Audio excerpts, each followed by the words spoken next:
낮 시간 여러분, 우리 한국교회가 지금 침체를 계속하고 있는데 그 원인은 한참 부흥기를 맞아서 은혜 받았을 때에 우리가 제대로 하지 않아서 결국 그 후유증으로 이런 고통을 당한다. 제가 그런 말씀을 드렸고, 그 후유증 중에 하나 중요한 거, 편중 목회 현상, 목회를 균형 있게 하지 못한 데서 오는 후유증과 만성질환을 우리가 앓고 있는 것이다. 그러므로 우리가 이 침체기를 단축시키고 다시 한번 은혜의 세대를 맞이하려면 편중된 목회를 바로잡는 길밖에 없다 하는 것을 제가 낮에 말씀드렸어요.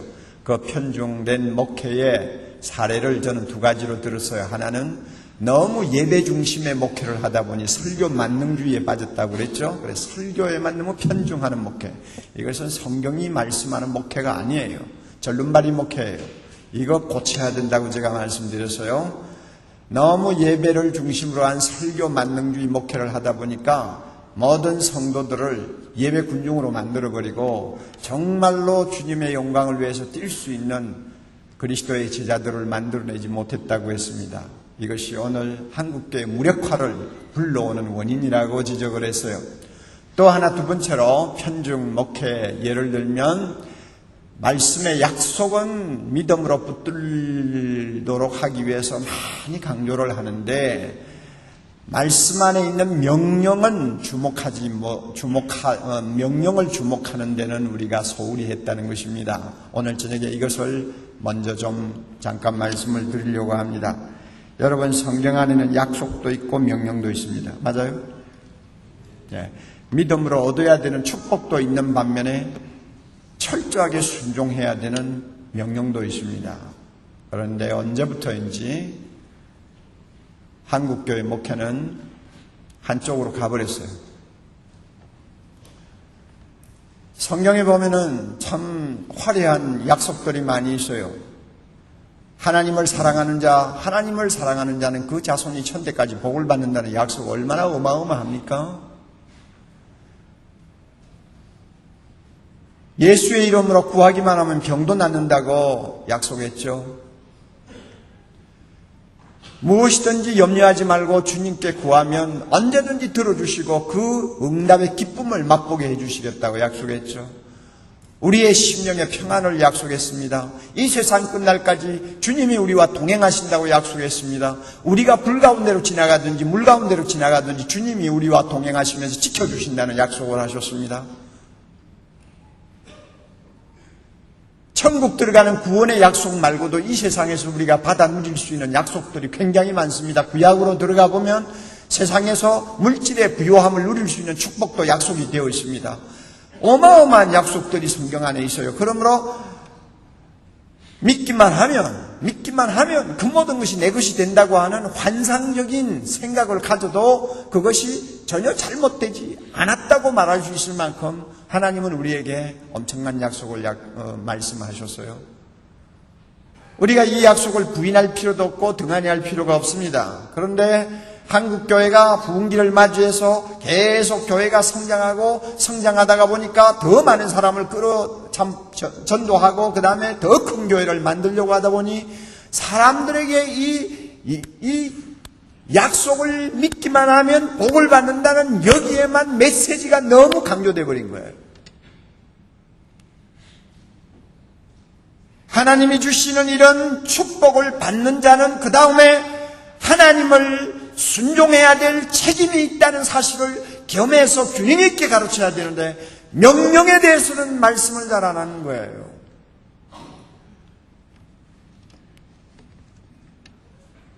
결과적으로 어떻게 됐나요?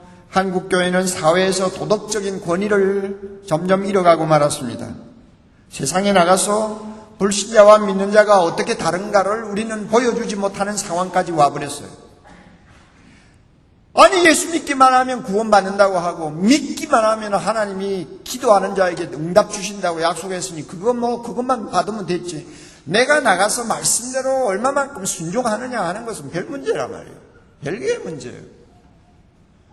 인간은 어차피 죄를 짓게 되어 있으니까 인간은 죄 짓고 하나님은 또 용서하는 것이 전문이니까 용서해 주시고 그냥 예수 이름 가지고 뭐 100번이든 1000번이든 용서받을 수 있으니까 하나님의 명령대로 살지 못하는 데 대해서 그렇게 뭐 힘들게 생각을 안 하는 거예요. 그리고 더욱이 우리 장로교 같은 데는 한 번 구원받은 사람은 절대 버림받지 않는다고 하는 칼빈의 그 교리를 우리가 그대로 받다 보니까 사람들이 간덩이가 부어버렸어요. 간이 부었어요, 아주.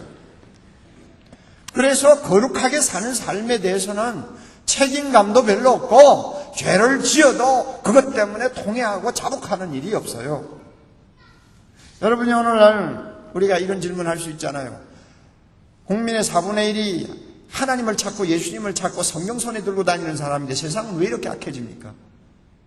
사람은 점점 마귀를 닮아가고 사회는 점점 지옥으로 변해가는 것을 우리가 눈으로 보고 있잖아요.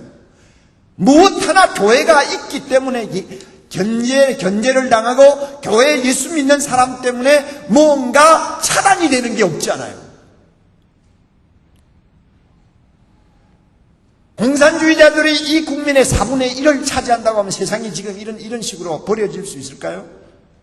절대 그렇게 안 될 거예요.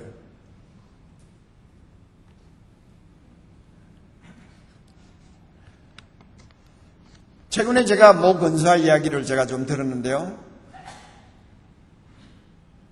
뭐 한 200~300명 모이는 아주 은혜스러운 교회 다니는 권사님인데 그 교회에서는 얼마나 목사님에게 지성껏 잘하는지요. 목사님이 어디 여행을 가신다고 하면 조용히 찾아가서 100만 원, 200만 원 여행 경비 쓰시라고 주고, 그래서 막 목사님에게는 입에 혀와 같이 참 순종 잘하는 권사요, 믿음 좋은 권사요, 기도 많이 하는 권사라고 이렇게 평이 나 있는 사람인데, 이 사람이 어떤 이권 문제, 사업가 관계에서 이권 문제에 연루되면서 지금 무엇을 맡았느냐 하면은 어떤 사찰의 여신도의 회장을 맡아가지고요.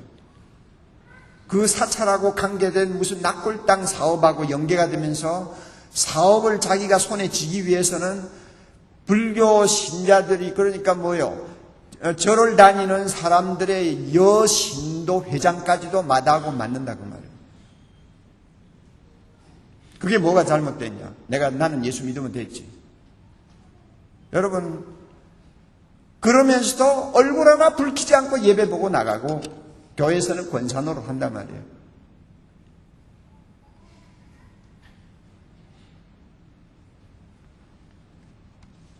제가 목사들의 세계가 얼마나 부패했는가로부터 시작해서 신학생들의 세계가 얼마나 도덕적으로 지금 수위가 낮아졌느냐, 장로님들의 세계, 권사들의 세계, 교회 안에서 큰 소리 치는 사람들의 세계가 사회에 나가서 얼마나 세속화되었는가, 그런 사례를 제가 이야기를 하려면 오늘 밤을 새워도 못하죠.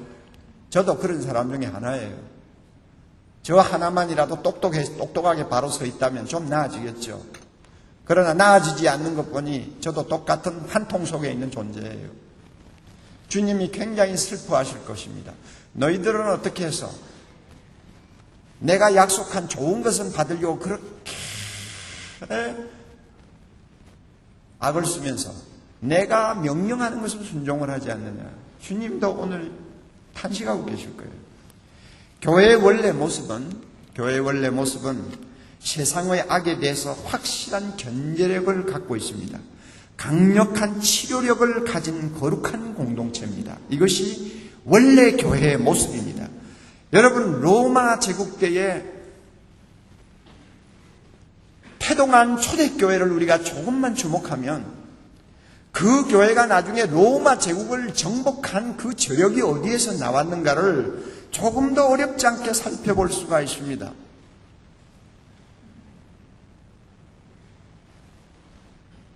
미국에 저명한 역사학자가 있었죠. 지금부터 100년 전의 사람입니다. 필립 샤프라고 하는 역사학자입니다. 그분이 쓴 초대교회부터 종교개혁까지의 교회사가 전체가 9권인가 돼요. 그런데 여러분, 교회사를 영어로 된 책으로 읽는다는 것이 보통 힘든 거 아닙니다. 워낙 고유대명사가 많기 때문에. 그래서 저도 좀 읽다가 막 두 손 들어버린 책인데, 요즘에 그 필립 샤프의 교회사 전집이 번역이 되어 나오기 시작했어요. 얼마나 감사한지 몰라요. 그래서 지금 3권까지 나왔어요. 지금 한두 달 안에 지금 4, 5권, 6권 나온다고 그래요. 그래서 저는 지금 1권부터 3권까지 읽었어요. 굉장히 두터운 책들입니다. 신학생 때 읽었어야 될 것, 목회할 때 열심히 읽었어야 할 것을 이제 은퇴하고 나서 읽고 앉았네요. 그래서 제가 그걸 읽으면서 참 처량하다 하는 생각을 하는데, 그래도 내가 이런 책을 붙들고 실험하고 있다는 자체가 굉장히 자랑스러운 거예요. 할렐루야. 그렇죠. 그런데 제가 기독교회사를 읽으면서 필립 샤프의 책을 읽으면서 참 많은 것을 깨달았는데요. 로마 제국 당시에 얼마나 많은 이교도들이 있었습니까? 그 이방 종교를 대적하면서 기독교가 모습을 드러낼 때에 초대교회가 주장한 것은 하나입니다. 다른 종교는 다 거짓된 종교지만 기독교만은 하나님으로부터 온 종교요, 하나님이 주신 것이요, 하나님이 시작한 종교라고 하는 소위 신적 기원을 큰 소리로 외쳤습니다. 그리고 그 신적 기원을 증명하기 위해서 두 가지를 들고 나왔어요. 하나는 교리적으로 이것은 하나님의 계시라는 것을 증거했고, 또 하나는 도덕적 행위를 통해서 기독교는 사회 이방 종교와 다르다는 것을 증명했습니다. 이 두 가지를 가지고 기독교가 참 종교라는 것을 증명하면서 복음을 전했던 것입니다. 그 결과 어떻게 됐어요? 나중에는 도덕적인 개혁을 일으켰고 사회를 정화시키는데 큰 몫을 감당했잖아요. 네르바 황제로부터 시작해서 마르쿠스 아우렐리우스 황제까지 84년 기간은 세계사에서 가장 행복하고 번영했던 시대라고 말을 합니다. 그런데 그 84년 기간 동안 굉장한 예술작품들이 많이 등장했습니다.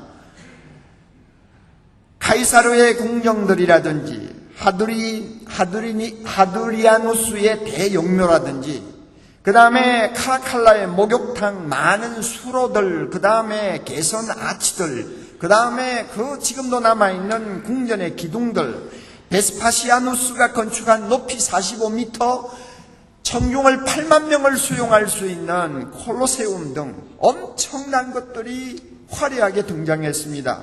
로마의 정성시대라고 해도 과언이 아닐 정도의 상황이었어요. 그러나 그런 화려한 겉모습 뒤에는 치유할 수 없는 도덕적 부패가 만연하고 있었던 것이 그 당시였습니다. 극도의 사치, 동성연애, 성적 문란, 방탕, 그리고 막대한 부를 축적한 사람은 계속 부해지고 가난한 사람은 비참할 정도의 빈곤으로 추락하는 이런 모습, 이런 도덕적인 붕괴는 상류층에서부터 시작해가지고 하층민으로 빈부귀천을 가리지 아니하고 퍼져나갔습니다. 그래서 가정이 깨어지기 시작하고 모든 사회 질서가 하나하나 흔들리며 무너지기 시작했습니다.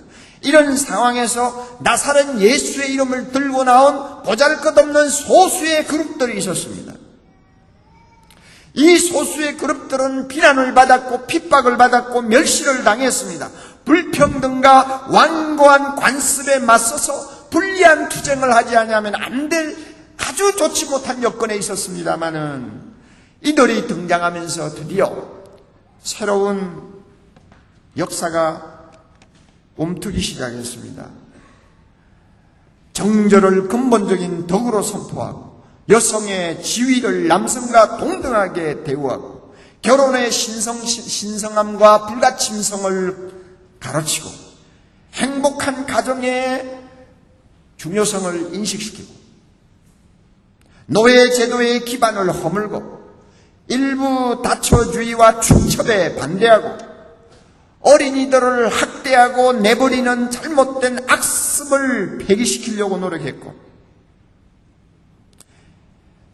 많은 피를 흘리게 만든 검투와 서커스, 그리고 폭력과 억압과 부도덕으로 얼룩진 연극을 넣고 끊임없이 영적 전쟁을 벌였습니다. 이게 교회였어요.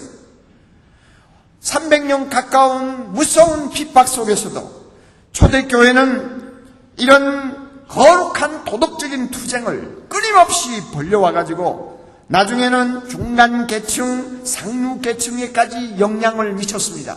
드디어 콘스탄티누스 대제가 기독교를 받아들이면서 정치적인 힘을 입어가지고 법률에 영향을 미치기 시작해서 나중에는 잔인한 제도들이 폐지되고 정의와 인간애가 살아 움직이는 법률들을 제정하는 자리까지 발전했습니다. 이게 초대교회예요. 초대교회의 생명은 나는 예수님을 고백합니다 하는 그런 교리적인 고백만 가지고 살아남은 종교가 아니에요. 만약 그것만 가지고 있었다면 벌써 짓밟혔을지도 몰라요. 교리적인 고백은 예수 믿는 당자들에게는 중요했지만은 사회와 상관할 때는 큰 이슈가 아니에요. 사회와 상관할 때는 교회가 다른 종교와 비교해서 무엇이 다르냐를 보여주는 거예요. 그것이 바로 도덕적인 권위였습니다. 이게 초대교회였어요. 여러분, 한국교회 초대교회를 여러분이 조금만 연구해 보세요. 도덕적인 권위가 살아있었습니다. 도덕적인 우월성을 갖고 있었습니다. 그러므로 불교와 유교에 찌들어지고 무속신앙에 멍이든 이 백성들을 놀라운 복음으로 구원하는데 큰 역사를 일으켰지 않습니까? 그래서 초대교회를 보면 우리나라의 선배들은 하나님의 약속도 가르치고 동시에 하나님의 명령도 바로 가르쳤어요. 그래서 구원받고 복을 누리는 것도 중요하게 다루었지만 구원받은 하나님의 백성이기에 하나님의 명령에 순종해야 되고 거룩하게 살아야 되는 점도 똑같이 강조하는 목회를 했습니다. 그렇기 때문에 우리나라 초대교회는 능력이 있었습니다. 사회를 변화시키는 힘이 있었습니다.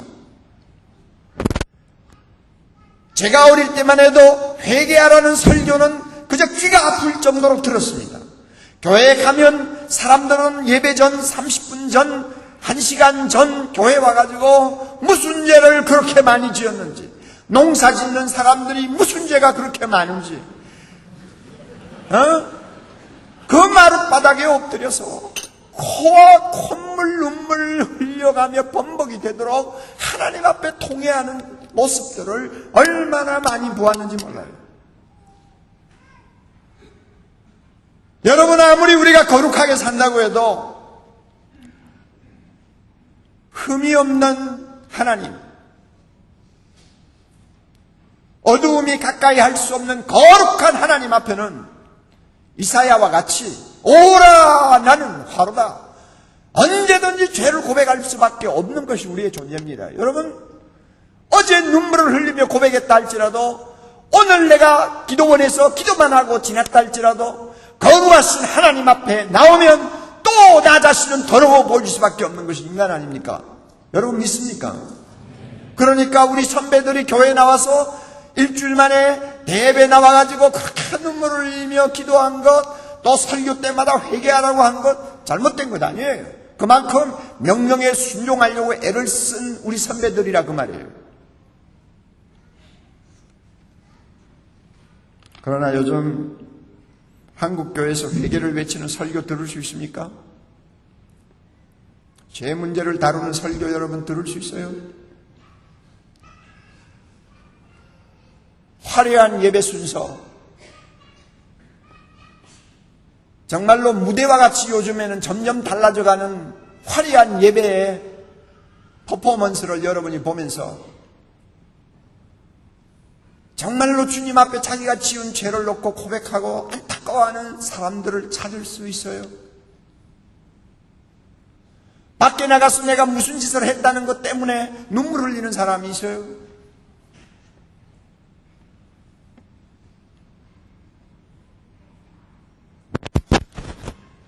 어느 목사님이 공공연히 그러대요.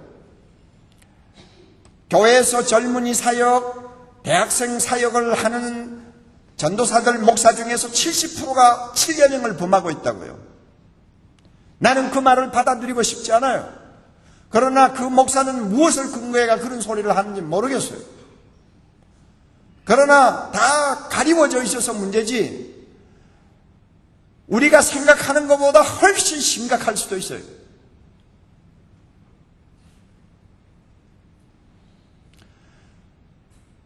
어떤 부목사는 그 교회에서 사역을 하다가 어느 집사하고 여집사하고 눈이 맞아가지고 결국은 그 교회에서 일을 못하고 나오게 됐는데, 부인하고 이혼하고는 정식 이혼도 안 하고 부인 놓고 그 여집사 데리고 러시아에 선교 떠났습니다. 내가 그걸 어떻게 아느냐 하면, 그 사모가 밤중에 내한테 전화를 해가지고 정말로 하소연을 하니까 내가 알지.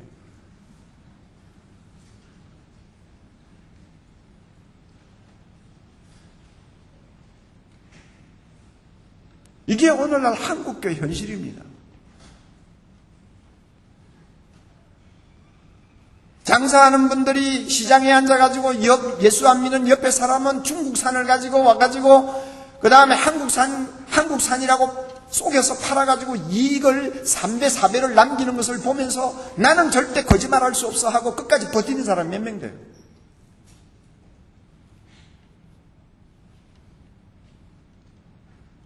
그럼에도 그저 주님 앞에 나와서 회개하면 입으로라도 주여 잘못했습니다 한마디만 하면 다 끝나는 줄 알아요. 다 용서받았다고 생각해요.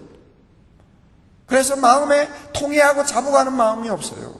이런 현상이 왜 일어나느냐? 왜 일어나느냐? 목회가 편중돼 버렸단 말이에요.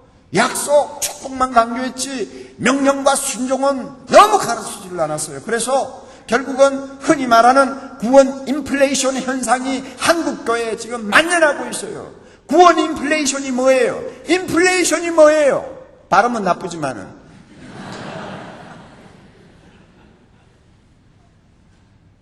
경제가 인플레이션에 걸리면 망하지 않아요? 구원 인플레이션이 뭐예요? 삶이 따라오지 아니하는 사람들이, 정말 중생받은 사람다운 열매가 보이지 않는 사람이 그저 예수 믿는다고 입으로 고백하는 것으로 구원받는 줄로 착각하고 있는 이 구원 인플레이션이 오늘 한국교회를 망치고 있어요. 왜 이런 일이 일어나요? 목사 탓이에요. 편중 목회를 해가지고 한국교회가 이렇게 도덕성을 잃어버리게 만들었어요.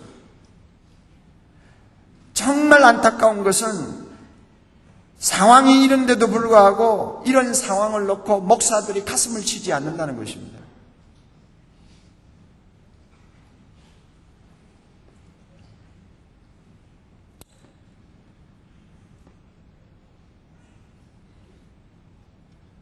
우리가 하나님의 말씀에 순종하지 못하면 우리의 기도를 하나님이 들으시지 않는다는 거 여러분 믿습니까? 그것은 목사님 구약 이사야에 있는 말씀인데 지금은 신약 시대 아닙니까? 여러분 그렇게 반박하겠죠? 하나님의 말씀대로 순종하는 삶을 포기하거나 등한히 했을 때는 우리가 아무리 요란한 순서를 가지고 예배를 드려도 하나님이 얼굴 돌리신다고 생각합니까, 여러분? 아니요, 목사님. 그것은 율법 시대에 해당하는 거죠. 지금은요, 예수의 이름으로 예배 드리면 하나님이 어떻게 안 부르십니까? 안 받으십니까? 지금은 신약 시대고 은혜 시대인데요. 여러분 생각들이 그렇게 돌아갈 거예요. 그러나 우리가 엄밀히 신구약 전체를 놓고 깊이 묵상하면 우리가 순종을 하지 아니할 때는 우리의 기도가 하나님 앞에 상달될 수 없다는 것을 우리가 인정 안 할 수가 없어요. 우리의 예배가 하나님이 싫어하는 제사와 번제가 될 수 있다는 것을 우리가 부인할 수가 없어요.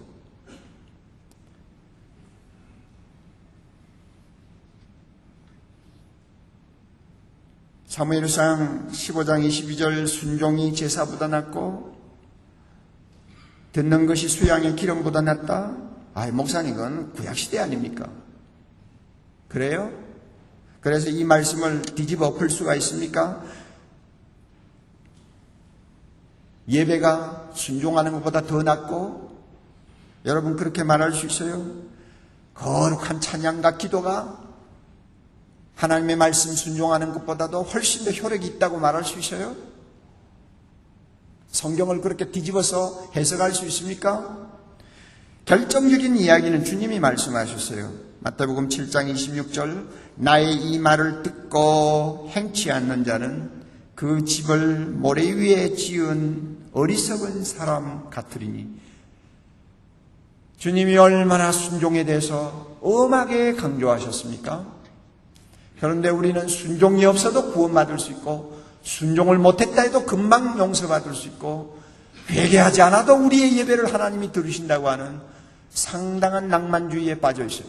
이것을 우리는 직시해야 됩니다. 오늘 한국교회를 이런 꼴로 만든 장본인이 누굽니까? 저와 모든 교회 지도자들입니다. 목회를 절름발이로 만들었기 때문에 그래요. 한쪽으로 치우친 목회를 했기 때문에 그래요.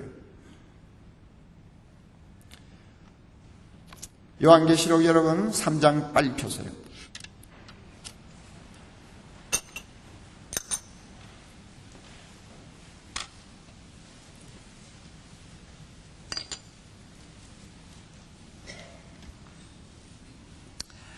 (3장 1절) 4대 교회의 사자에게 편지하기를 하나님의 7영과 7뼈를 가진 이가 가라사대 다같이 내가 내 행위를 아노니 내가 살았다는 이름을 가졌으나 죽은 자로다. 여러분, 여기에서 주목하는 것은 주님이 4대 교회 성도들의 신앙을 지금 타다는 거 아니에요. 믿음을 타다는 거 아니잖아요. 기도 얼마나 했느냐 안 했느냐를 타다는 거 아니잖아요. 예배를 잘 드리느냐 못 드리느냐 타다는 거 아니잖아요. 지금 무엇을 타다고 있어요? 행위지요. 행위는 삶이지요. 순종하는 삶을 이야기하는 것이죠. 삶을 지금 지적하고 계세요. 불행하게도 4대 교회 성도들은 겉으로는 순종하는 것 같고 겉으로는 모든 것을 다 갖춘 것 같이 보이는데 영적으로 믿음으로 전혀 문제가 없는 것 같은데 은밀히 보시는 주님의 눈에는 죽은 시체와 같았다. 이것은 뭡니까? 삶이 따라오지 아니하는. 그러니까 믿는 것과 사는 것이 서로 일치하지 못한 이원론적인 삶을 살았기 때문에 이런 지적을 받는 거예요. 이게 4대 교회에만 해당되는 것인가요? 4대 교회 성도들을 놓고 주님은 신앙을 따지지 않았습니다. 이단을 받아들였다고 추궁하지 않습니다. 교회에 부흥하지 않았다고 추궁하지 않았습니다. 그 당시에 그 도시를 복음화시키지 않았다고 주님이 책망을 하지 않습니다. 그들의 행위를 주님이 탓하고 계십니다.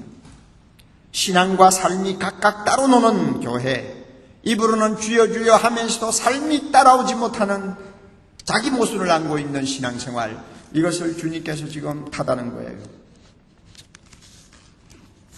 한국교회를 보고 주님이 비슷한 말씀 하시지 않을까요? 여러분 잘 들으세요. 한국교회 당장 절실한 것은 부흥이 아니에요. 민족 복음화가 아니에요.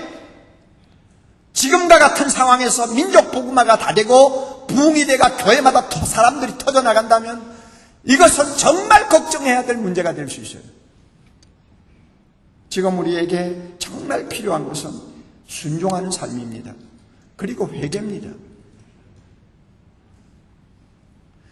주의 영이 임하여서 한국교회를 정화시켜서 한국교회를 본래의 제자리에 갖다 놓을 때 부흥이 따라와야 되고 민족 복음화, 세계 복음화가 따라와야지.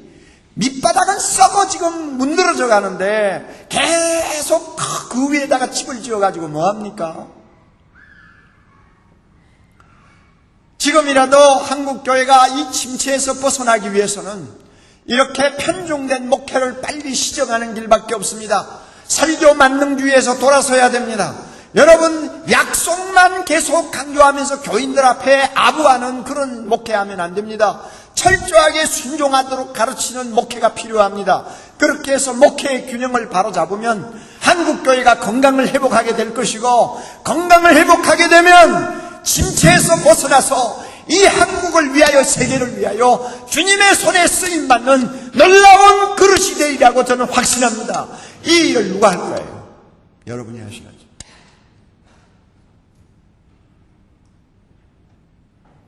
이 중대한 사명을 누가 감당할 거예요? 여러분이 하셔야죠.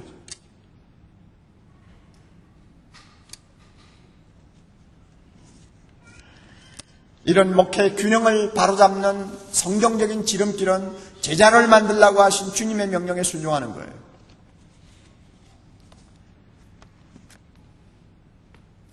저는 오늘 저녁에 요한복음 20장 21절부터 23절까지의 내용을 중심으로 해서 보냄받은 공동체라고 하는 제목 아래서 말씀을 좀 더 계속해서 드리겠습니다. 저의 목회 25년을 돌아보면 감히 저는 양심적으로 이 말은 할 수 있을 것 같아요. 저는 설교와 훈련을 어느 한쪽으로 치우치지 않고 균형을 잡아주려고 아마 저 자신의 있는 힘을 다 쏟아서 노력을 했다고 저는 생각합니다. 교회가 커지면서 설교 하나만 매달려서 설교만 강조하다가 끝날 수도 있는데 저는 그렇지를 않았어요. 25년 동안 설교와 훈련 그리고 하나님의 약속과 명령에 순종하는 삶 이 양쪽을 전부 균형을 잡아주는데 저의 목회에 생명을 걸었다고 해도 과언이 아닙니다. 하나님이 은혜를 주셔서 저로 하여금 그렇게 목회하도록 만드셨어요.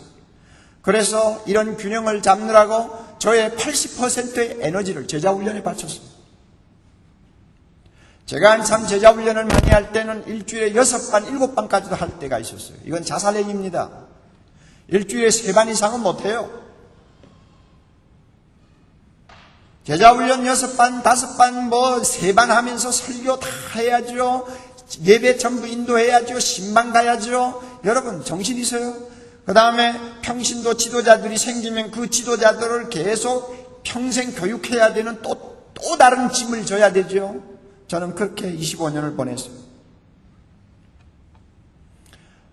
나중에 제자훈련은 부교육자들에게 전부 돌려주고 사역훈련만 제가 3반을 맡아가 했죠. 남녀 순장반, 그러니까 평신도 지도자들 반을 또 2반 맡아 했죠. 그리고 소그룹 다락방에서 공부할 다락방 교재를 25년 동안 전부 제가 다 만들어서 지금 다 출판되었습니다만 다 제가 만들어서 평신도를 훈련하는데 전력을 쏟았어요.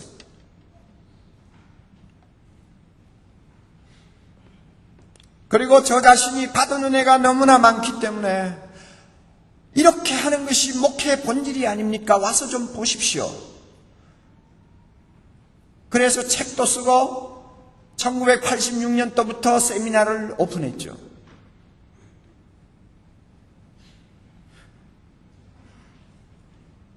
하나님께서 은혜를 주셔서 한국교회가 침체기에 접어들던 80년대 후반부터 90년대를 걸쳐오면서 사랑의 교회는 침체라는 말을 한 번도 생각해 보지를 않았습니다. 계속 교회는 성장했습니다. 계속 교회는 튼튼하게 서갔습니다. 제자훈련 1년, 사역훈련 1년, 전도폭발 4개월, 2년 4개월 동안 소그룹에서 훈련받은 평신도 지도자들이 2,000명이 딱 자리를 잡으니까 4만 명 교인을 얼마든지 핸들링하는 거예요. 그러니까 2,000명의 작은 목사들이 담임 목사와 함께 사역하는 교회, 여러분 한번 상상을 해보세요.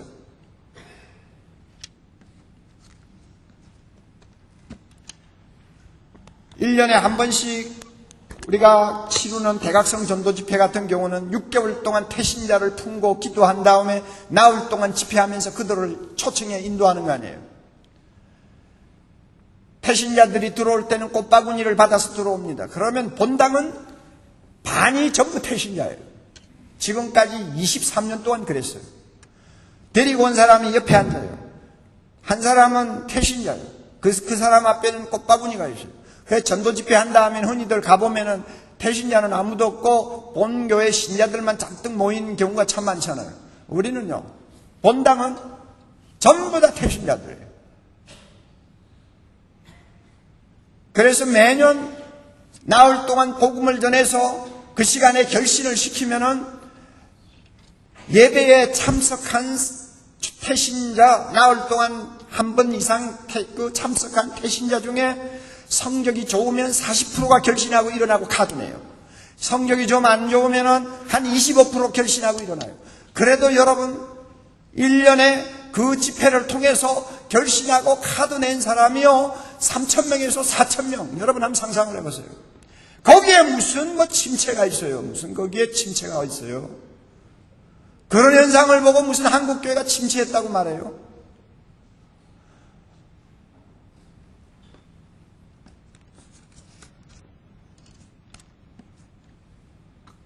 제가 은퇴할 때에 평신도 지도자들이 감사 카드를 써가지고 수천 장이에요. 써가지고 앨범을 만들어서 저에게 이만큼 두터운 걸 안겨줬습니다. 지금도 아직 다 못 읽었어요.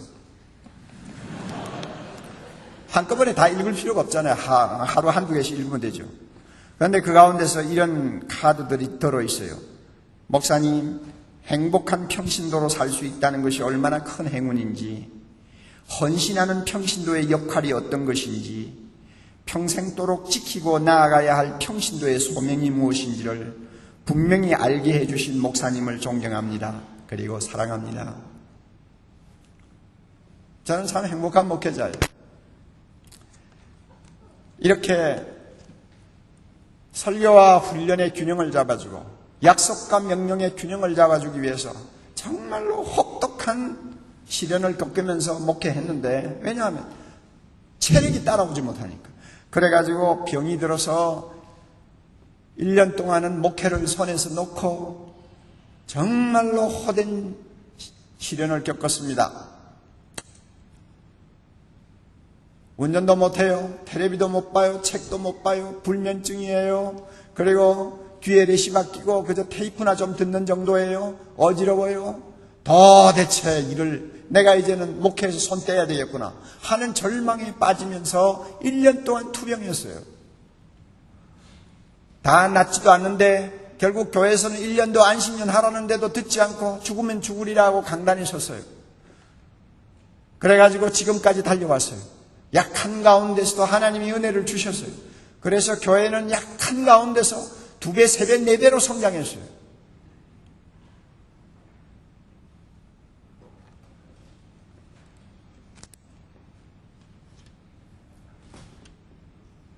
제가 요즘에 와서 참 감사하는 것은 제자훈련 목회가 어떤 것인가 하는 것을 보여줄 현장이 사랑의 교회밖에 없었는데, 이제 세미나를 86년도부터 지금까지 한 18년 계속 해오니까 이제는요, 한국과 이민교회, 일본교회 안에 제자훈련을 통해서 사랑의 교회보다 더 멋진 현장을 만든 교회들이 자꾸 늘어나요. 자꾸 늘어나요. 그 교회들은 그 체질이 꼭 사랑의 교회와 같아요. 침체가 어디 있어요? 병들어 다 죽어가던 교회들이 싱싱하게 살아나고요. 전통이 100년, 80년 된 교회들이 완전히 탈바꿈하고요. 여러분, 목회의 본질로 바로만 들어가면 목사는 약간 골병이 들 수 있지만, 여러분, 그 골병은 행복한 골병이에요. 아멘. 행복한 골병이에요. 세상에 여러분 쉬운 일이 어디 있어요? 예? 여러분이 기업하는 사람 가보세요.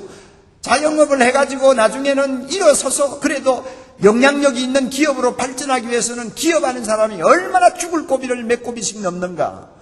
목회가 얼마나 어려운 건데 배 두들겨가면서 목회해요. 골프채 들고 다니면서 목회해요. 여행하면서 목회해요. 그럴 수도 있겠지만은 목회는 쉬운 거 아니에요.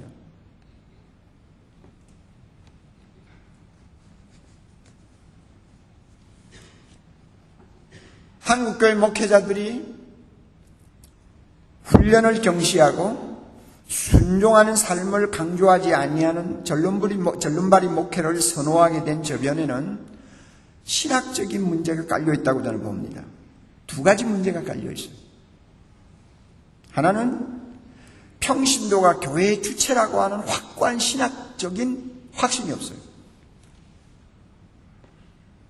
여러분 신학생이니까 다 알아들으시죠? 또 하나, 평신도도 목사와 똑같이 소명을 받았다는 사실에 대한 확신이 없어요. 그래서 평신도의 주체성, 평신도의 소명, 이 2가지 면에 대해서 신학적으로 분명한 베이스가 없어요.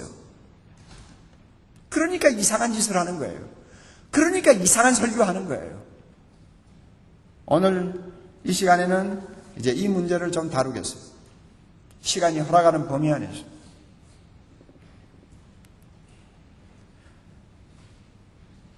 평신도가 누구냐? 평신도가 어떤 존재냐? 교회 안에서 평신도의 역할과 지위가 무엇이냐 하는 것은 바로 교회론이거든요. 교회론을 바로 정립하면 목회 철학이 분명해집니다. 그래서 그 목회 철학, 이거는 교회를 움직이고 교회를 이끌어 나가는 보이지 않는 힘입니다. 이게 목회 철학이거든요. 목사에게 이게 있어야 되는데 이게 없는 거예요. 있어도 흐리멍덩한 거예요.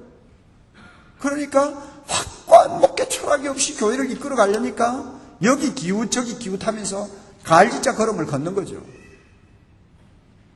이런 목회는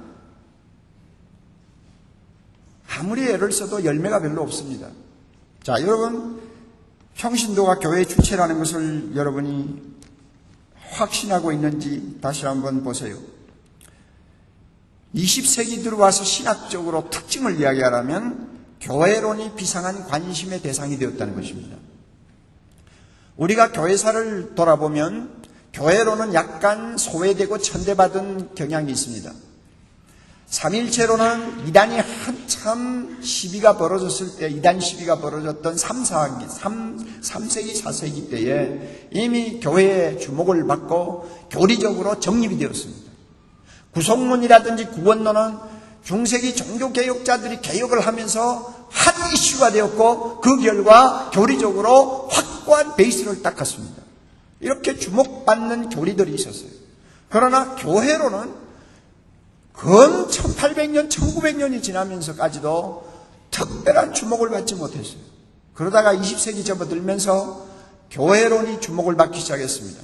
그 원인은 에큐메니칼 운동이 일어나면서 에큐메니칼 운동하는 사람들이 주목한 것이 교회론이었기 때문입니다.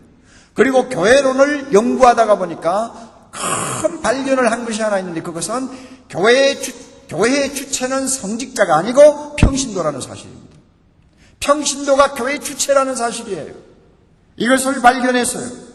이것이 20세기에 있어서 신학적인 엄청난 혁명이었습니다. 그래서 제가 목회하던 한국만 해도요, 제가 신학교 다닐 때는 말할 것도 없고요. 제가 개척을 하던 1978년도 당시만 해도 시중에 나가서 서점을 돌아보면 교회론에 관한 책이 별로 없어요. 기껏 해봐야 조직신학 속에 들어가 있는 파트 4의 교회론을 읽을 정도예요. 그러나 1980년대 후반, 1990년대 들어오면서 드디어 교회론에 관한 책들이 나오기 시작했어요. 그러니까 미국에 비해서는 엄청나게 거의 반세기가 뒤떨어진 거죠. 그 가운데서 제가 참 읽으면서 감명받고 높이 평가하는 것이 이종성 박사님의 교회론 1, 2, 3권이에요. 그리고 신복인 박사의 칼빈의 교회론 같은 거. 또 한스 킹의 교회론의 매뉴얼 같은 거. 이런 것들이 서서히 등장을 하기 시작했습니다. 비록 한국 교회는 교회론에 관심을 갖는 때가 퍽 늦었지만은 미국을 위시한 선진국들을 보면 20세기에 들어와서 에큐메니칼 운동이 활발해지면서 평신도에 대한 시각이 달라지기 시작했습니다.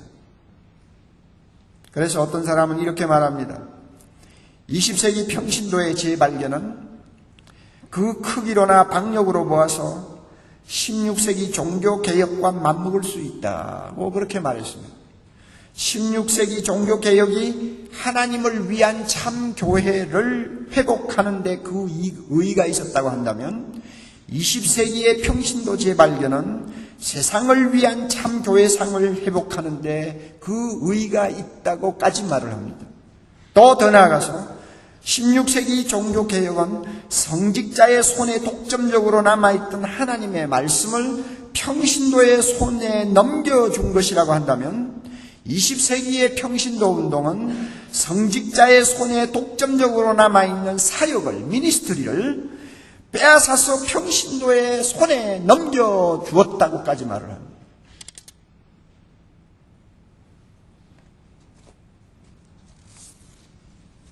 왜 그러냐?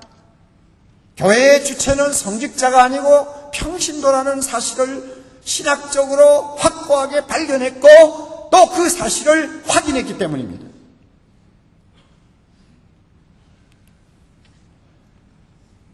여러분이 잘 아실 거예요. 교회를 놓고 이야기할 때 기본 개념을 흔히 세 가지를 말을 합니다.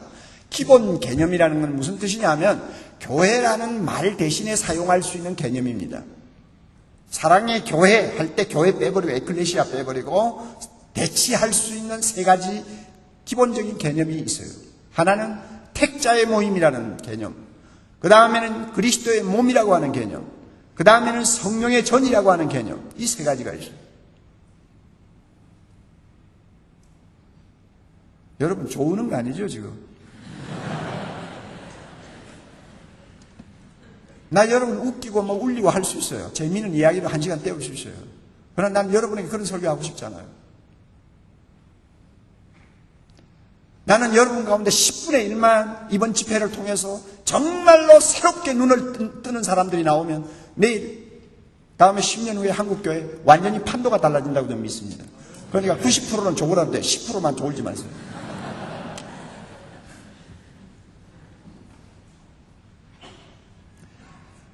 교회의 기본 개념 세 가지, 에클레시아 대신에 사용할 수 있는 개념이 있어요. 첫째 뭐라고요? 택자의 모임이에요.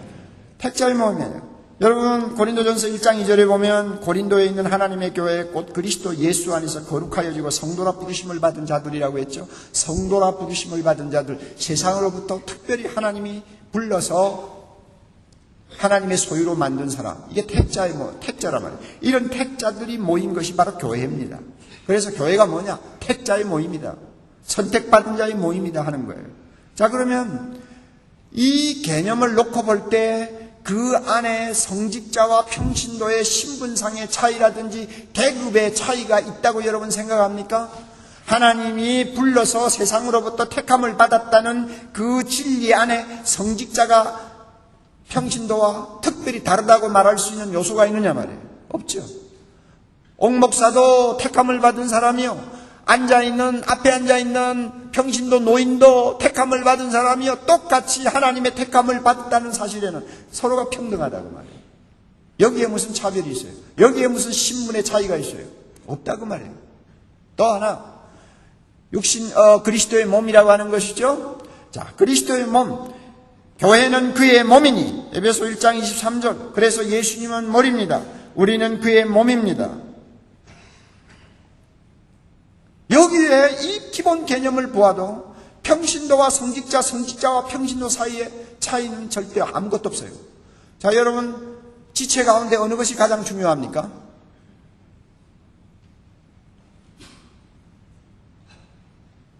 바울이 말한 대로 시시하게 보이는 지체, 작아 보이는 지체가 더 소중하고 아름답다고 그랬죠. 지체 간에는 평등해요. 평등해요. 제가 미국에서 공부할 때에 한인교회를 좀 섬겼는데 그 당시 한국 대법관 따님이 되는 분이 우리 교회에 나왔어요. 그리고 남편은 의사였는데요. 30대 미국에 건너가가지고 참 피눈물 나는 노력을 해서 전문의를 따고 개업을 해가지고 이제 자리를 잡았어요. 그래가지고 큰 양옥집을 짓고 뭐 굉장히 신나게 살 때입니다. 그런데 남편은 안 믿어요. 그리고 들리기로는 그 남편은 지독한 반기독교주의자라고 그래요. 근데 부인은 어떻게 내보내는지 몰라요. 근데 한 번은 부인이 와가지고 저보고 그래요. 목사님, 우리 남편 전도 좀 해주세요. 그래요. 내가 어떻게 그 독한 사람한테 전도합니까? 내 말 듣겠어요? 그랬더니 아니요, 목사님 그렇지 않아요. 우리 남편이 지금 신장이 다 망가졌어요. 그래서 투석하고 있어요. 지금 25년, 30년 가까운 이전의 시대입니다만 미국은 상당히 발전해가지고 투석도 병원에만 꼭 가서 하는 게 아니고 부인이든지 식구가 누가 가서 교육을 받아가 자격증만 따면은 투석기를 집에 갖다 놓고 집에서 투석해요. 신장이 다 망가지고 투석한다는. 그래서 일주일에 한 서너 번씩 투석을 하는데 한 번 투석하는 시간이 4시간입니다. 목사님 그 시간에 좀 와주세요. 4시간 꼼짝 못하고 앉아있어요. 전도 좀 해달래.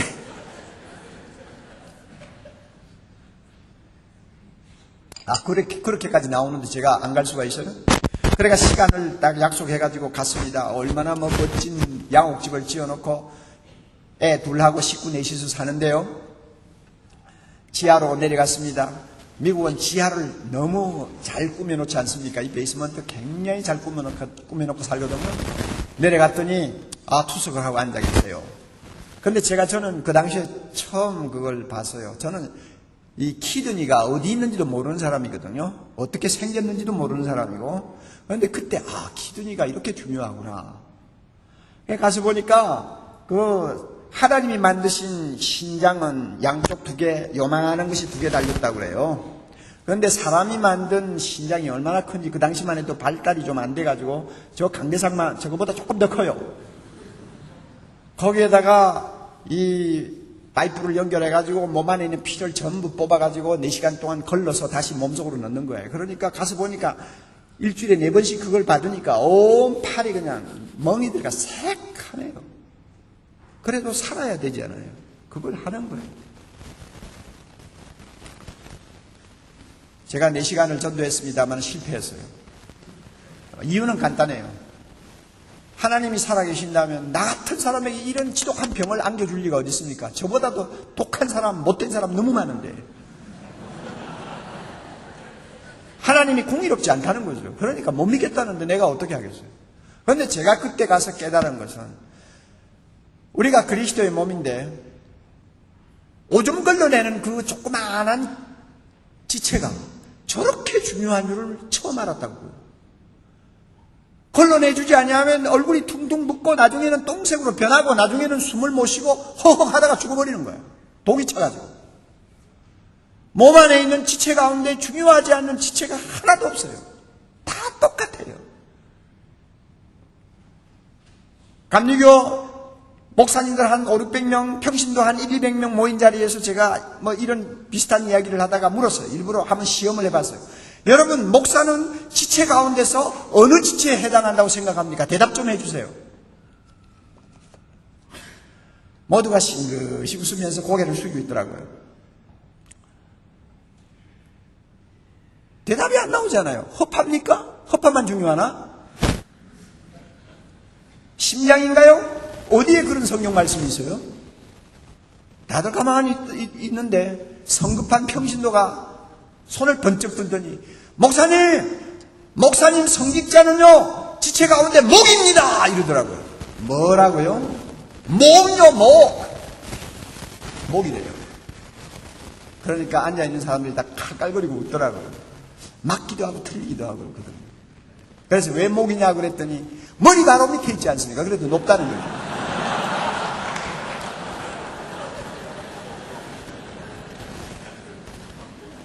그리고 머리와 몸을 연결해주는 굉장히 중요한 역할을 한다는 거지.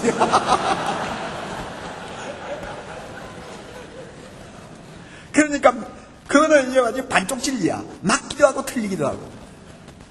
가장 정확한 대답은 어느 지체인지 모르겠다는 거예요. 그저 중요한 역할을 하는 지체라는 것만 알아요. 우리가 교회를 그리스도의 몸이라고 할 때 교역자, 성직자와 평신도 사이에 구별이 없습니다. 똑같아요. 평등해요. 성령의 전이라고 하는 기본 개념을 보아도 교역자라고 해서 성령을 따블로 받았습니까? 둘을 모시고 있습니까? 평신도라고 해서 성령을 한 분만 모시고 있습니까? 좀 이상한 목사들은 집회하면서 문 닫아라 성령 나간다 이따위 소리 합니다.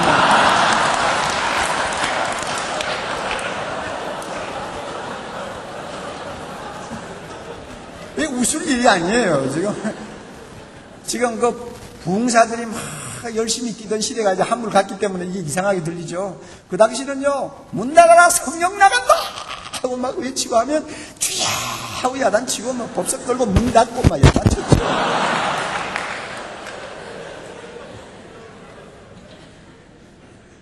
그래 목사는 성령을 특별히 받았나요? 물론 사역자니까 하나님이 특별한 능력을 주시고 은사를 주실 수는 있어요. 그러나 성령을 모시고 산다는 데는 똑같다고 말해요. 그러니까 여러분 교회의 기본 개념을 3가지를 놓고 아무리 보아도 앵글을 돌려가면서 보아도 성직자가 평신도보다 높다든지 성직자가 평신도보다 거룩하다든지 성직자가 교회의 주체고 평신도는 손님이라든지 이런 말을 할 수 있는 근거가 전혀 없다는 말이에요. 그럼에도 불구하고 오늘날 목회하는 교회 현장을 가보면 평신도를 우습게 여기잖아요. 진짜 중요한 사역에 평신도를 동참시킵니까? 정말 중요한 영적 사역에 평신도가 목사와 손잡고 일할 수 있는 기회를 줍니까?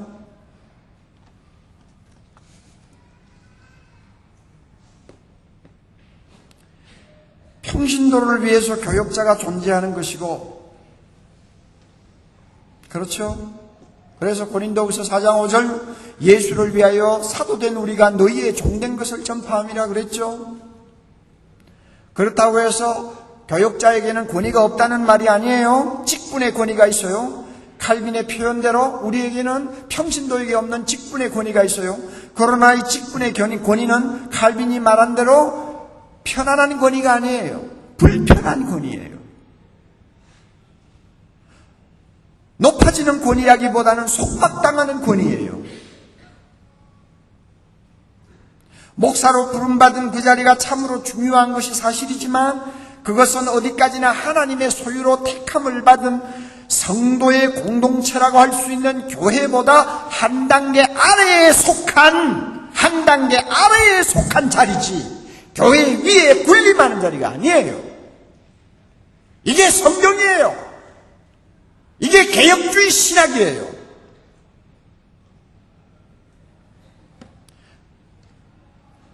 그러므로 교역자는 평신도를 섬기고 평신도를 제 위치에서 평신도가 제 역할을 할 수 있도록 만들기 위해서 교역자가 세워진 것이지 교역자를 위해서 평신도가 존재하는 거 아니라 그 말이에요. 그런데 오늘 한국교회 보세요. 거꾸로 돼 있잖아요 지금. 평신도가 뭘 합니까? 목사가 가르치는 대로 따라가지. 가르치는 대로 되지 않아요. 그러니까 제 마음대로 손에 쥐고 주물러가지고 평신도를 진짜 병신도로 다 만들어놨잖아요.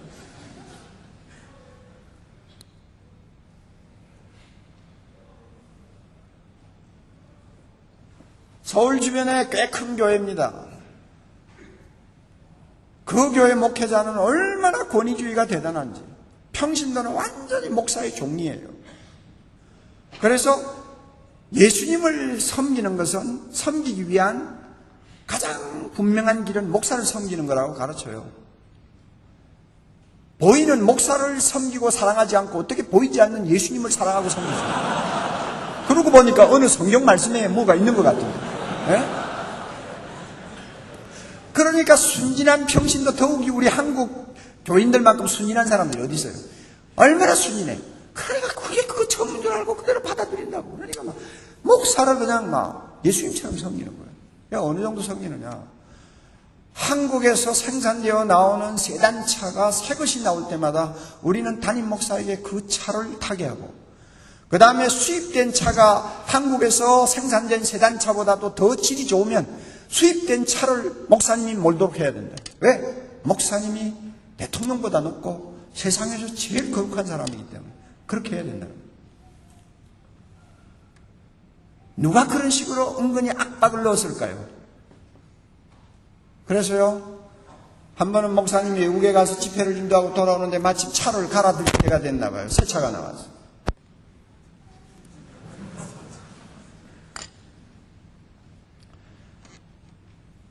그런데 앞에 계기판에 마일리지가 있잖아요.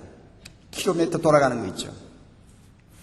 이것이 다 0번에 가 있어야 되는 거예요. 그리고 그 차가 굴러서 1km가 나오는 이 과정을 목사가 밟으면서 해야지 다른 사람이 그걸 해가지고 큰일 나는 거예요. 그런데 목사님이 지금 외국에서 돌아오는데 어떻게 합니까? 차를 몰고 공항까지 갔다가는 뭐 30km, 40km가 나와버릴 텐데. 그래서 결국은 차 싣고 가는 자동차 있죠. 거기에다가 승용차를 딱 모시고 공항까지 갔어요. 딱 그대로 내려놓고 대기하고 있다가 목사님이 오셔서 키 딱 드리니까 목사님이 바다가 딱 있는 데에 앉아서 시동 딱 걸고 으르르 하고 가도록 만들었어요. 그 정도로 목사님을 섬겨야 된다고 그들은 배운 거예요.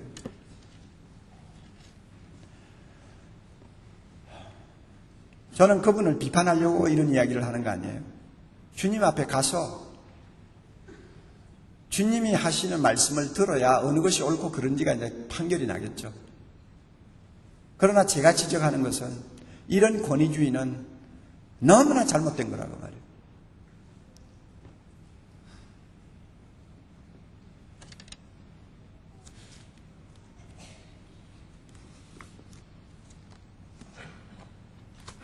그런데 저와 같이 제자 훈련을 시키는 사람은 평신도가 교회 주체다, 이 정도만 가지고 안 돼요. 또 하나 중요한 문제를 가지고 실험을 할 수밖에 없습니다. 평신도가 소명자냐? 평신도에게는 소명이 있냐 없냐? 목사가 소명자라고 하는데 목사가 가지고 있는 소명을 평신도가 똑같이 갖고 있느냐 없느냐? 이 문제를 해결해야 돼요. 그렇지 않으면 만약에 성경적으로 볼 때 평신도는 소명이 없다, 목사와 같은 그런 특별한 소명을 받은 자들이 아니다, 만약 이런 결론이 나오면 제자 훈련 시킬 필요가 없는 거예요. 왜 평신도 못 살게 굴어요? 그저 예배만 출석하고 예수만 믿는다고 고백하면 되는 거지. 그래서 천국 가면 되는 거지. 뭘 그 평신도를 못 살게 굴어요? 이 문제를 해결해야 되는데, 놀랍게도 제가 개혁주의 신학을 대변하는 유명한 신학자들의 책들을 가지고 실험을 해보니까 평신도가 소명자라고 하는 것을 뒷받침할 만한 이론적인 근거를 제시를 못해요. 근거가 없어요. 제가 그래서 미국에서 공부하면서 2년을 실험을 했어요.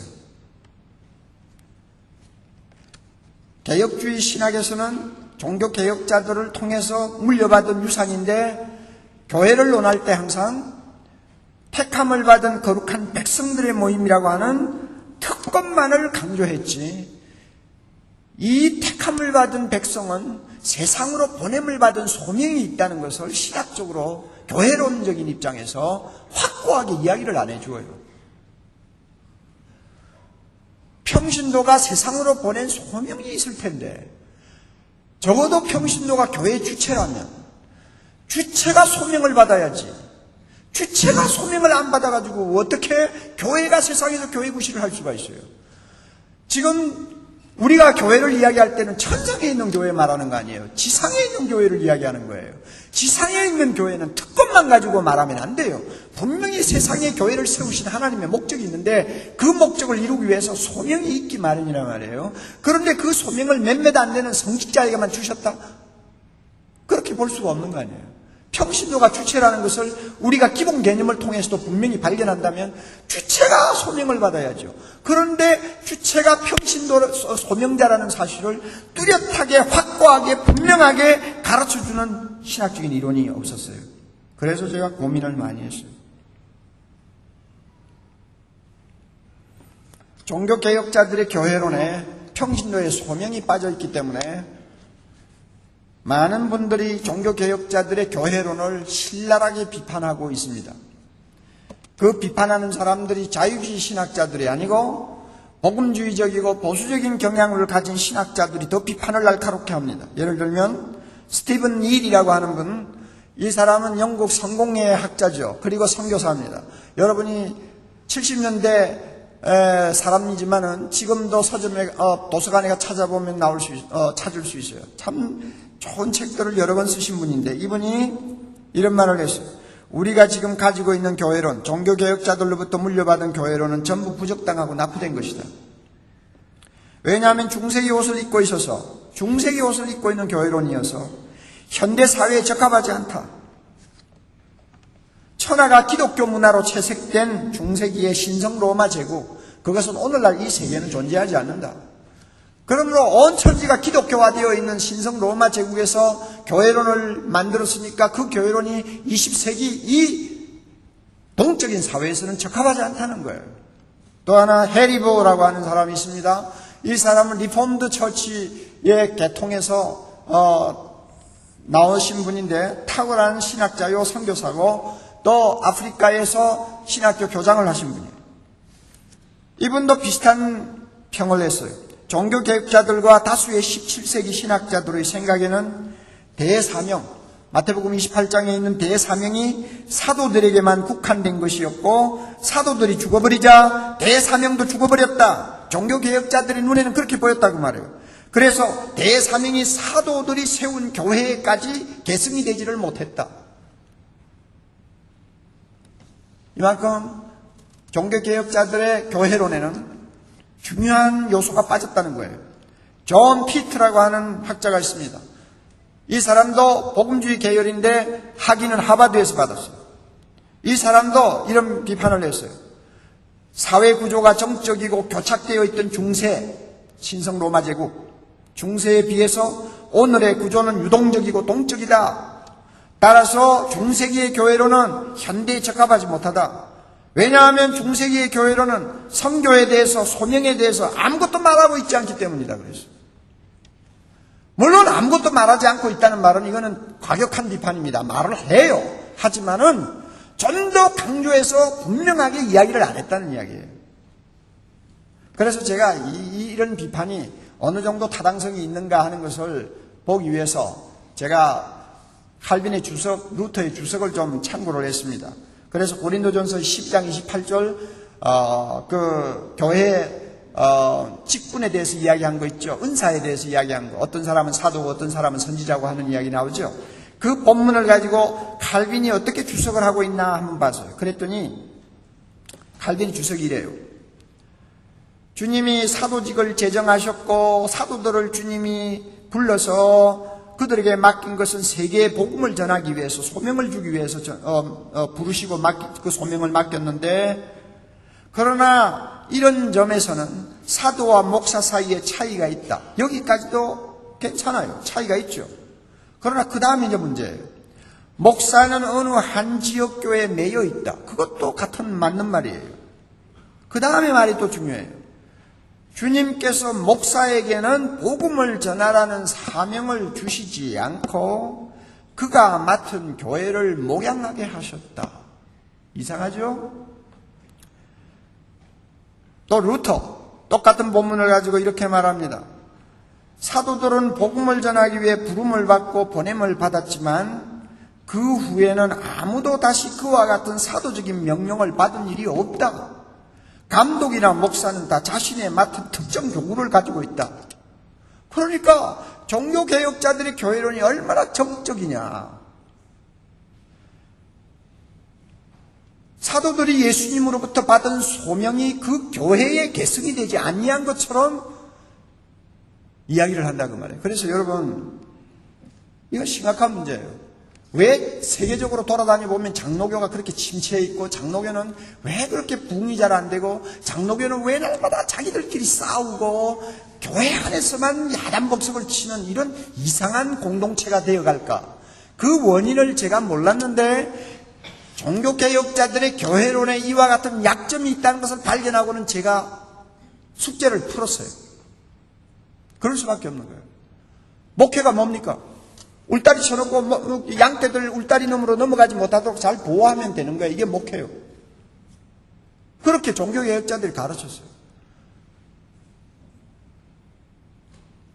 목사가 목회하는 그 교회가 사도들과 같이 주님으로부터 복음을 전하라는, 세상으로 보냄을 받는, 소명을 받은 공동체라는 것을 확실하게 가르쳐주지를 못하니까 모두가 다 믿음이라는 티켓을 지고 그저 천국에서 비행기 오도록 기다리는 그런 대기실의 성도들밖에 안 되는 거예요. 그러니까 재구실을 못하죠. 교회가 만약 그런 공동체라면 뭐 훈련이 무슨 필요가 있어요. 믿음만 잘 간직하게 하고 예배만 드리도록 하면 되죠. 오늘날 한국 교회 대부분이 예배를 강조하게 된 것도 이 중세기 교회론의 영향이에요. 그러니까 제자 훈련에 대한 필요성을 안 느끼는 거예요. 그래서 제가 이런 문제를 가지고 씨름하다가 결국은 어느 날 하나님께서 웨스트민스터 신학교 서점에서 그 숙제를 풀도록 하나님께서 저의 눈을 열어주셨어요.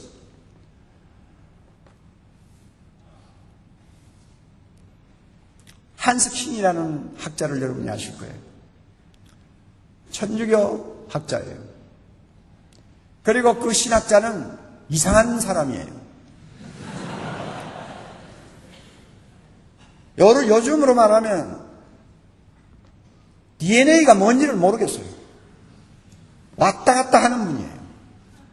그런데 그분이 쓴 교회론이 있어요. The Church라고 하는 책인데 제가 서점에 들어갔다가 그날따라 그게 눈에 들어왔어요. 그래가지고 제가 그 자리에서 뽑아가지고 제가 꼭 찾고 싶은 챕터를 골라가지고 좀 읽기 시작했는데 거기에서 제가 빛을 보았어요. 하늘에서 빛이 저의 가슴에 들어왔어요. 왜 평신도를 훈련시켜야 되느냐? 평신도가 교회의 주체라는 것은 아는데 이 주체된 평신도에게 소명이 있느냐 없느냐를 확고하게 대답을 들을 수 있는 신학적인 근거, 이것을 그 시간에 제가 발견한 거예요. 그래가지고 제가 그 책을 샀죠. 샀는데도 마음이 찜찜한 거예요. 이 천주교 신학자의 책을 가지고 내가 인용을 해도 될까? 그래서 교수에게 물었어요. The Church를 읽어도 되느냐? 그랬더니 교수 그 사람이 쓴 책 가운데서 The Church와 Justification, 칭의론, 이 두 권은 읽어도 좋습니다. 왜냐하면 이 책을 쓰고 나서 한스 킹은 개신교로부터 쌍수로 환영을 받았고 천주교로부터는 돌파매질을 받았습니다. 그러고 보니까 마음이 끌리더라고요. 그런데 나중에 한스 킹의 걸어온 길을 보니까 이 사람은 도대체 믿을 수가 없어요. 지금 살아계시죠? 어떤 사람입니까? 다원주의자가 돼 있어요. 어느 종교에도 구원이 있다고 떠버리고 있어요. 나 도대체 헷갈려서 못 살겠어요. 그러나 교회로는 믿어도 돼요. 제가 처음부터 끝까지 다 읽었는데 천주교의 냄새가 약간 나는 데가 몇 군데 있지만은 우리가 천주교를 비판하는 것보다도 더 분명하고 선명하게 성경적으로 천주교회를 비판하면서 교회론을 정립을 했어요. 제가 그 책을 읽으면서 발견한 것이 뭐냐 하면 교회의 본질이 저는 세 가지만 있는 줄 알았거든요. 그런데 그 책을 통해서 교회의 본질이 네 가지가 있다는 걸 알았어요. 저는 신학교 때부터 조직신학을 배우면서 교회론을 조금 맛을 보지도 못하고 나온 것 같아요. 그런데 교회를 이야기할 때 교회 본질은 성성이 있고 홀리네스가 있고 유니티가 있고 통일성이 있고 보편성이 있다는 세 가지만 배웠어요. 왜? 조직신학에 그렇게만 나와 있어요. 성성이 뭐니 보편성이 뭔지 통일성이 뭔지 그거 제가 설명 안 하겠어요. 여러분이 다 알고 계실 거고. 그런데 마지막에 하나 사도성이 있다는 것을 저는 발견을 못했어요. 사도성이 뭡니까? 보냄을 받았다는 이야기 아니에요. 사도성이 뭡니까? 교회는 사도의 터 위에 세워졌다는 것을 이야기합니다. 두 가지예요. 교회는 세상으로 보냄을 받았고 교회는 사도의 터 위에 세워졌고 이 두 가지 근거에서 교회는 사도성을 갖고 있다고 하는 거예요. 그런데 이 사실을 가르쳐 준 것이 한스 킹이에요. 그러면 누가 사도의 계승자냐? 교회가 사도의 터 위에 세워졌다면, 교회도 사도들처럼 세상으로 보냄을 받았다면 누가 그 사도들의 계승자냐? 한스 킹의 대답, 전 교회, the whole church, 모든 평신도가 다 포함된 전 교회가 세상으로 보냄을 받은 소명자라는 거죠. 이 전 교회는 사도들의 계승자이기 때문에 두 가지를 계승했다고 했습니다. 첫째는 사도들이 전해준 말씀을 계승했고, 두 번째는 사도들이 주님으로부터 받았던 소명을 계승했다고 했습니다. 그런데 말씀을 계승하는 면에서는 우리 개신교가 그동안 잘 해왔잖아요. 천주교가 잘못했죠. 사도들의 말씀인 성경을 우리는 손에 들고 모든 평신도로 하여금 그 말씀을 믿게 만들었고, 읽게 만들었고, 묵상하게 만들었고, 고백하게 만들었고, 가르치게 만들었고, 배우게 만들었단 말이에요. 이거는 철저하게 사도들을 계승하는 교회로서의 분명한 자세예요. 이거는 잘했어요. 그런데 뭘 안 했느냐? 사도들이 너희는 가서 모든 족속으로 제자를 삼으라고 명령하신 주님의 명령을 순종하느라고 그들은 대부분 순교까지 했어요.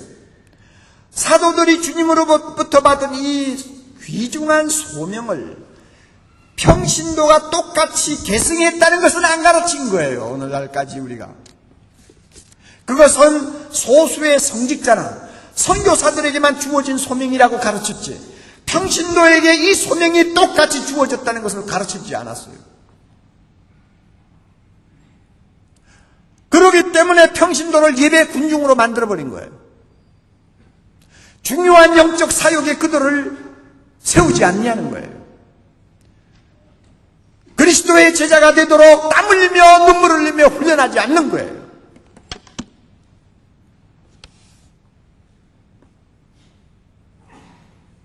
교회에서 전도 집회를 해도 교회를 부흥시킵시다. 금년 우리 교회 목표가 2,000명 출석입니다. 이런 소리는 해도 당신은 베드로의 후계자입니다. 당신은 요한처럼 예수님으로부터 소명을 받은 사람입니다. 가만히 있으면 안 됩니다. 세상으로 보냄을 받았으니까 여러분은 복음을 들고 나가야 됩니다. 이렇게 본질적인 면에서 성도들에게 도전하지 못했어요. 그리고 특별한 소명은 성직자만 누리고 있는 것처럼 은근히 권위주의를 가지고 과시하면서 평신도들은 무조건 나만 따르라는 식으로 가르쳤어요. 이것이 오늘날 한국교회 대부분의 현상이에요.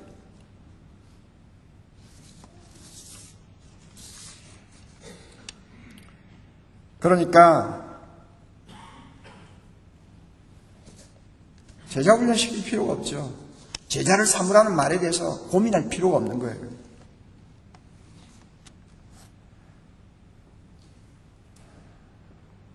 제자 훈련이 뭔지 아십니까?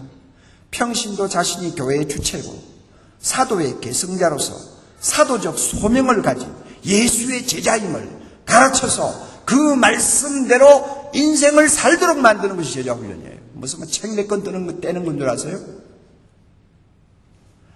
평신도들이 자기 정체성에 대해서 이렇게 새로운 눈을 뜨게 되면 평신도의 눈빛이 달라집니다. 평신도의 삶이 달라져요. 그들의 교회 생활이 달라집니다. 그들의 삶을 통해서 엄청난 열매와 기적이 일어납니다. 왜 이렇게 놀라운 평신도의 잠재력을 오늘날 한국교회가 묻어놓고 사느냐고 말이에요.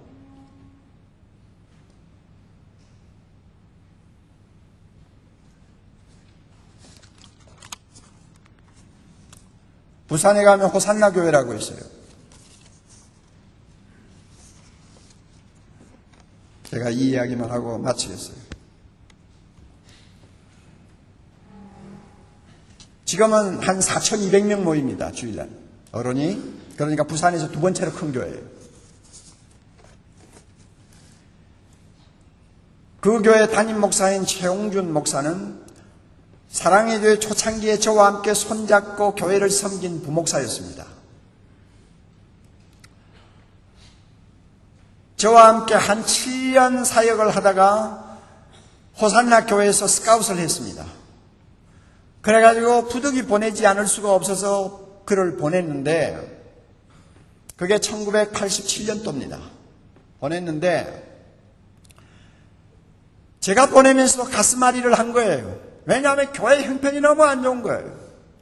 전통적인 교회입니다. 역사와 전통을 자랑하는 교회입니다. 그리고 그 당시에 교계에서 알려진 원로 목사님이 다 권위를 세우고 있는 교회입니다. 게다가 바로 앞에 있던 목사가 어떻게 목회를 개떡같이 하고 나갔는지 한 4,500명 모이던 교회가 두 편으로 꽉 갈라져가지고 목사는 떠나고 교회는 그냥 갈라져서 서로가 암투와 그 다음에 갈등을 연속하고 있는 거예요. 그래서 교인들이 다 떨어지고 한 300명 모여요. 그리고 그 교회 장로님들이 한 7, 8명 계셨는데 대부분이 백수건달이. 이 말이 뭐 좋은 말은 아니죠. 근데 직업이 별로 없는 사람들이라고. 나이가 그만큼 들었다는 얘기예요.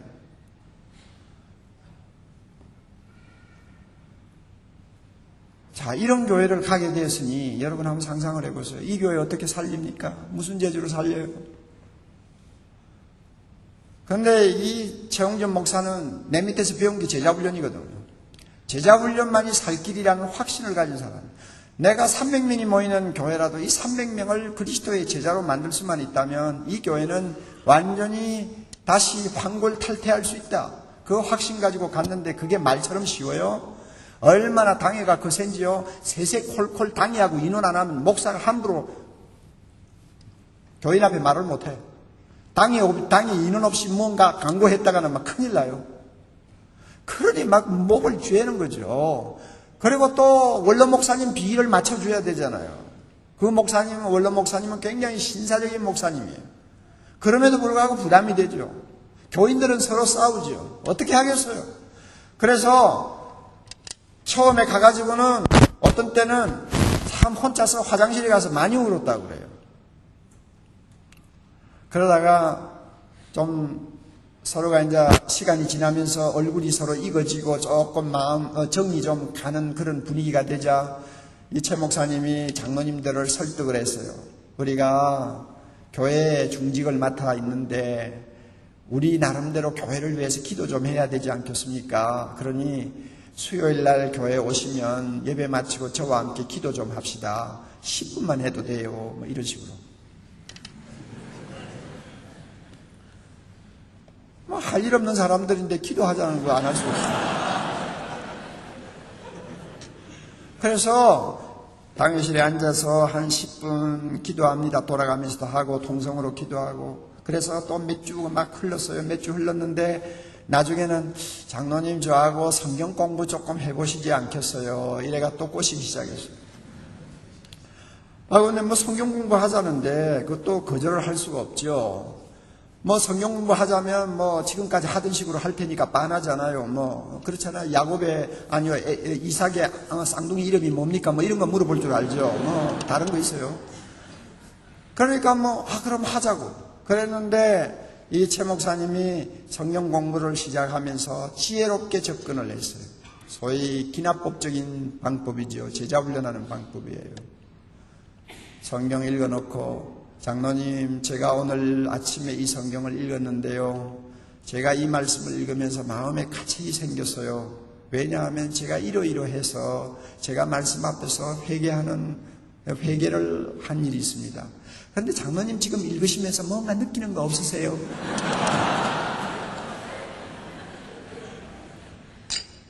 이게 사람 죽입니다. 사람 죽여요. 어느 장로님이 그렇게 질문을 하니까 그 다음부터 모든 장로들이 본문을 다시 읽고 앉았는 거예요. 자기에게 또 화살이 날라올 줄 알고. 그런데 처음에는 또 너무 시간을 끌면 안 되니까 한 20분 그런 식으로 공부하면서 우리가 이 말씀대로 좀 살아야죠. 이러고는 또 같이 손잡고 기도하고 이러면서 조금씩 장로들을 끌고 들어갔어요.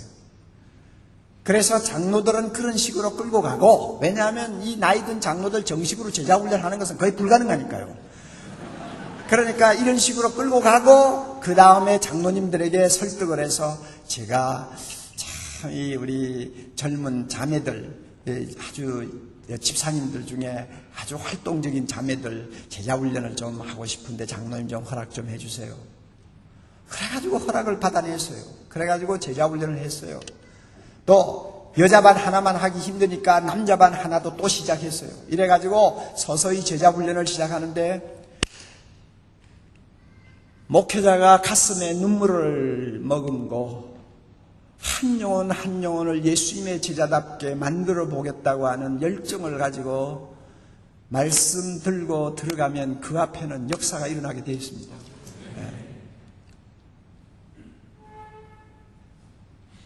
밤마다 놀라운 은혜가 있었어요. 그래가지고 1년 제자 훈련하고 수료식이 며칠 후에 있는데 그만 목사가 빵하고 쓰러졌네요. 간경화 증세가 드러나서 이거 앞으로 사역을 해야 될지 안 해야 될지 위기를 만났어요. 너무 진액을 쏟다가. 그럼에도 불구하고 목사님은 병원에 입원했어요. 그래가지고 링겔 지금 주사 꽂고 있는데 수료식 하는 주일날 제자훈련 받은 사람들을 전부 병실에 불렀어요. 불러가지고 그 자리에서 수료 예배를 보는 거예요. 그리고 수료증을 주면서 우리 예수님의 제자처럼 삽시다. 예수님 제자처럼 우리가 먼저 살면 우리 교회 살아납니다. 눈물을 흘리면서 링겔 꽂은 목사가 수료증을 주니까 울음바다가 됐죠. 그 소식을 들은 장로들이 감동을 받았어요. 목사가 생명 걸었구나. 생명 걸었구나. 그래서 서서히 제자 훈련을 통해서 일어나기 시작했습니다. 그 목사님도 하나님이 은혜를 주셔서 6개월마다 지금도 검진을 합니다만 딱 그 이상은 발전을 안 해. 딱 그 자리에 머물러 있어. 지금 20년이 다 돼가는데 지금 그 자리에 머물러 있어. 기가 막히는 거야. 그래가지고 제자훈련을 통해서 그 고목같이 늙어버린 교회를 다시 일으키는데 한 10년이 걸리더라고요. 10년이 걸려가지고 교회가 건강한 체질로 바뀌기 시작하니까 교회 분위기가 달라지지 않아. 예배 분위기가 달라지지 않아. 이것처럼 이렇게 높은 강당 올라가기만 하면 어지럼증이 날 만큼 높은 강당. 옛날은 다 그렇게 만들었잖아요. 그거 다 뜯어내고 정말로 평신도와 눈높이를 똑같이 하고 설교할 수 있는 낮은 강단 만들고 누구든지 여자고 남자고 올라와서 무엇이든지 간증도 할 수 있고 무엇이든지 할 수 있는 그런 평안한 분위기를 만들었어요. 그러니까 예배 분위기가 달라지죠. 가스펠송은 기도실에 들어가서 공부할 때는 해라. 대배 때는 거룩한 찬송가에 있는 것만 불러라 하던 교회가 나중에는 가스펠송을 가지고 은혜스럽게 두 손을 들고 찬양하는 교회로 바뀌고요. 젊은이들이 돌아오기 시작하고요. 놀라운 변화들이 가슴에서 일어나니까 그 변화를 체험한 사람들이 부지런히 나가서 전도하고요. 그 다음에 평신도 지도자들이 세워져서 다른 평신도들을 관리하고 영적으로 지도하고 인도하는 사람들이 되고요. 이러니까 교회가 달라지죠. 그냥 부산같이 전도하기 어려운, 교회 부흥하기 어려운 유명한 우상도시, 점쟁이 도시.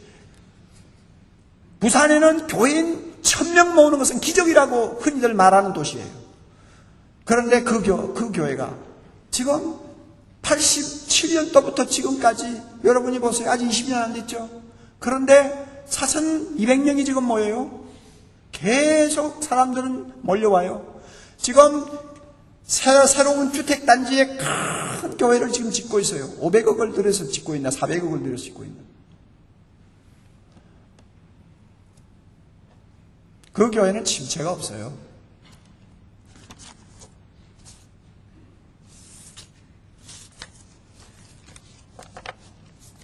우리 교회 부목사님 있을 때는 설교를 내보다 못한다고 했는데 거기에 가서는 설교를 잘했나 봐요. 근데 내가 들어보니까 잘하지 못하더라고요. 조금 더 잘해야 되겠다고 생각되는데도 여러분 그런데도 교회가 달라지는 거 보세요.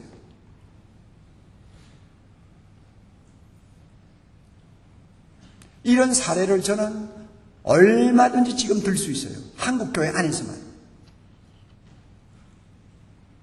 평신도가 교회의 주체예요. 주체로서 제 역할을 감당하도록 소명자로서의 분명한 삶을 가르쳐만 주면 평신도요. 이사야가 환상을 봤잖아요. 가장 작은 자라도 천을 이루는 환상, 가장 약한 자라도 강국을 이루는 환상. 이사야 60장 21절 22절 예수님이 오셔서 세우는 교회는 아무리 세상적으로 보아서 하찮아 보이는 존재라도 천을 이루고 강국을 이루는 놀라운 역사가 일어나는 교회라고 이사야가 환상을 통해서 예언했지 않습니까? 그 예언이 어디에서 현실이 되느냐? 제자훈련을 통해서 현실화됩니다. 그러므로 평신도가 교회의 주체요, 평신도가 소명자라는 확고한 목회 철학을 여러분이 정립하세요. 신학교 다닐 때부터 분명히 정립하세요.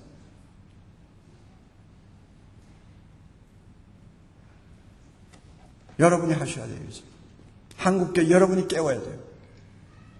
이 병든 교회를 여러분이 고쳐야 돼요. 하나님의 은혜는 아직도 마르지 않았습니다. 복음의 능력은 아직도 살아있습니다. 할렐루야. 성령은 오늘도 역사하십니다. 할렐루야. 바로만 하면 성령은 우리와 함께 하시고 바로만 하면 복음의 능력은 나타납니다. 바로만 하면 교회는 세상을 바꿀 수 있습니다. 바로만 하면 이 세계를 하나님 나라로 우리는 바꾸어 놓을 수 있습니다. 본질로 돌아갑시다. 본질로 돌아가기만 하면 하나님은 축복하십니다. 기도하십시다. 아버지 하나님, 부족한 종이 전한 말씀 주님이 축복해 주셔서 사랑하는 이 젊은 사역자들의 마음속에 잘 뿌려지고 뿌리가 내리고 30배, 60배, 100배 열매가 맺도록 축복해 주시옵소서. 그저 함께 듣고 다 쓸려나가는 말씀이 되지 말게 하시고 주님께서 두고두고 열매를 거두시고 나중에는 이들을 통해서 주님이 영광을 받으시는 그날까지 놀라운 사역에 쓰임받을 수 있도록 이들을 이 시간부터 준비시켜 주시옵소서. 그래서 앞으로 20년, 30년 후에는 장로의 신학교를 나온 귀한 종들을 통해서 한국이 소망을 보게 하시고 세계가 소망을 보게 하시고 하나님의 나라가 이 땅에 완성되는 놀라운 역사가 이루어지도록 축복해 주시옵소서. 예수님 이름으로 기도드리옵나이다. 아멘.